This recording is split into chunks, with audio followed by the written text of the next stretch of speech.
بسم الله الرحمن الرحیم.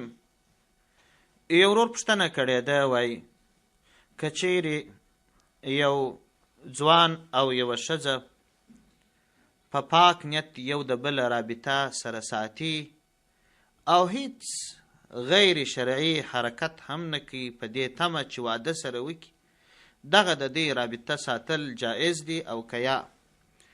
د دغه ورور د پوښتنې په جواب کې باید ووایم چې د یوې ښځې سره نکاح نه وي تړل سوی، تر نکاح تړلو مخکې بدون ضرورت خبرې کول جایز نه دي.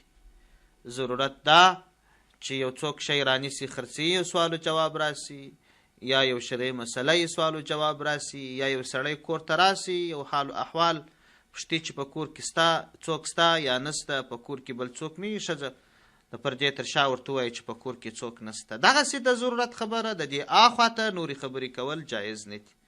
البته کتاب دا مسله راوړې ده، وایي که چیرې یو سړی یوه ښځه په نکاح کوي، کولی شي چې تر نکاح مخکې صرف وویني او خبرې ورسره کول او بیا رابطه ورسره ساتل دا حرام دي. الله جل شانه قرآن عظیم شان کې فرمایي قل للمؤمنین یغضوا من ابصارهم ویحفظوا فروجهم ذلك ازکا لهم ان الله خبیر بما یصنعون. الله تبارک وتعالی پیغمبر علیه السلام ته فرمایي وایي ته مؤمنانو ته ووایه چې خپل د سترګو دید کښته کړي، هیڅ نامحرمه ښځو ته دې نه ګوري. والسلام علیکم ورحمة الله وبرکاته.